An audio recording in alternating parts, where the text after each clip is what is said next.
Hi, loves. I hope you're doing well. Thank you all so much for the wonderful support you showed to my first video about neurodiversity. It really means a lot, all the comments and feedback, both in private and in public. And it really gives me more opportunities to develop this research, so thank you.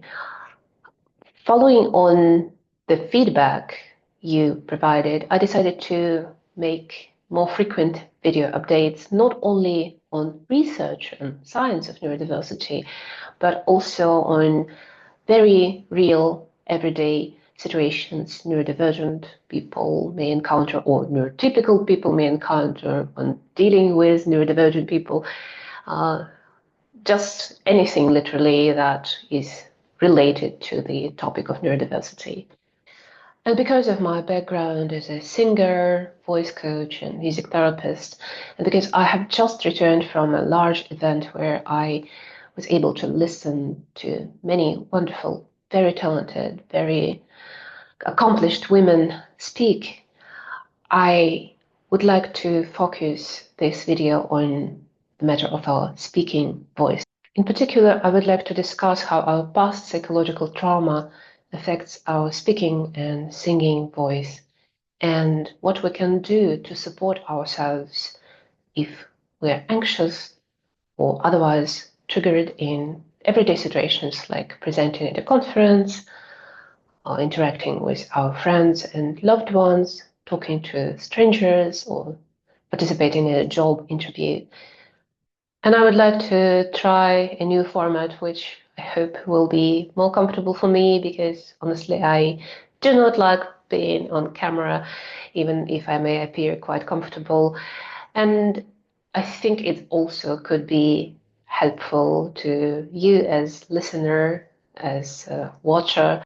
I would like to share with all of you one of my main self-care resources, which is long walks in nature and noticing all the details like trees and birds and small changes in grass patterns, flowers, all of this. And I hope this will help you focus on what I speak about, but at the same time have a welcome break from any kind of stress.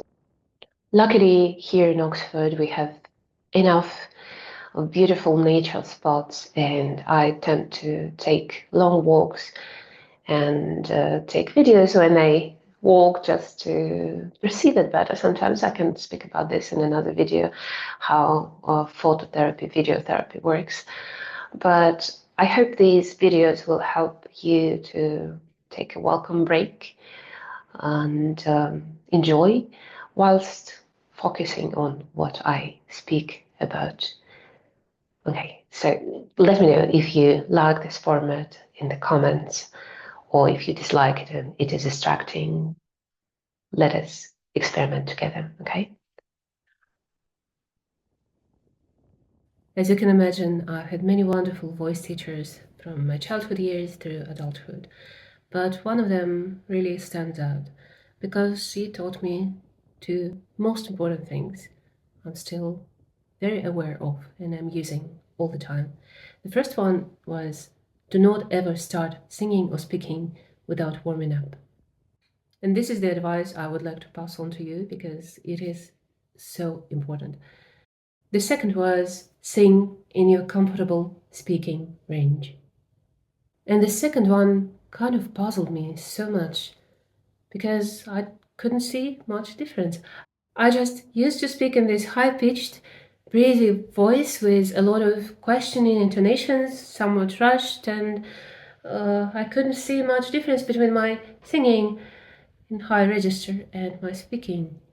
But as we continued working together, I discovered that my speaking voice wasn't where I thought it was. My speaking voice, as my singing voice, turned out to be much lower, earthy, not breathy, taking its time and space, so slower. And it took me by surprise, and it took me quite some time, about 10 years, to grow into this voice. Even today, when I'm nervous, anxious, uncertain, rushed, I tend to switch to this kind of voice. And I start speaking higher, and I start speaking in this breathy voice with a lot of question intonations, even if I'm not questioning anything. And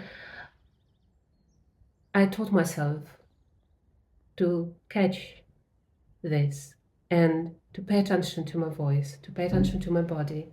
And as soon as I notice this, I generally try to slow down, try to go lower, and try to use my breath in a more consistent manner. And it really, really helps. It grounds me. It gives me the support, gives me the sense of self, which is much needed for any kind of relevant communication, be it conferences, be it speaking in videos, be it speaking to my children, my friends, to my clients, my voice students. And this helps a lot. Still, it is a lot of effort when I'm in those stressful situations. And the hardest one for me is the questioning intonations. Firstly, because I'm neurodivergent. Secondly, because English is not my second or even third language. And also because I just tend to question myself a lot. I'm still working on this. But at least I know that when I'm using my real voice, I do not sound or feel like a child, in a bad way, like a child. I sound the way I am. I'm not afraid to take my space and time, and it is so, so important. Unlike my voice teacher, who I'm so grateful to, I know where this high pitched, breathy, childish voice comes. When I meet a woman who sounds like this, high pitched, breathy, childlike, I recognize that most likely she's been through a trauma. It could be post-traumatic stress disorder, surviving one-time trauma, or complex post-traumatic stress disorder, where she's been living in traumatic situation for a while, or there's been a series of traumatic events. But this is how trauma affects voice in most of us women. Because trauma changes our body, our mind, our self-perception, our neurological wiring even, and our responses to the environment. And voice is such an important piece of how we interact with our environment, how we protect ourselves, how we express ourselves or not express ourselves. So it is not surprising that the voice changes. As we start working together on her singing voice, the range, the tempo, the expressive intonations, and at the same time we discover her real speaking voice, where it is in the body, how it feels, how it makes me feel when I use this voice. Past trauma is often revealed and can be worked through. It is a fragile, vulnerable state for the woman, and it is important to recognize it, even if she takes voice lessons not as therapy. It is so essential that she has also support from a therapist, from her environment, from her family, friends, if possible at all, maybe even medication. But the singing part, the voice revealing part, plays tremendous role here.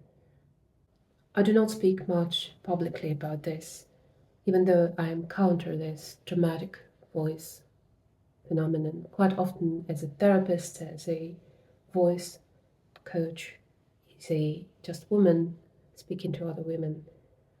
But recently I've been having important conversations with my colleagues, with other women, and I thought I needed to make this video Please let me know if you want to explore this topic further. I'll be happy to.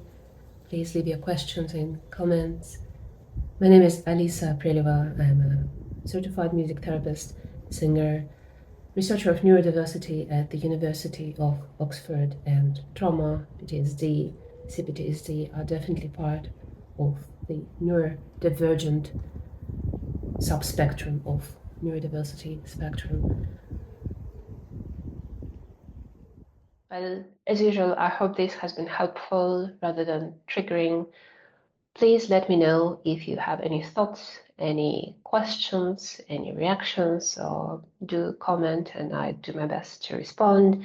Please subscribe, like, comment, share with your friends and enemies. It costs nothing to you, but it is really, really making a huge difference to me and this channel, because I will be able to share this information with more people who need this information, and I will be able to make more of these videos in the future. So please do your part and let's continue exploring together. Take care. Stay curious.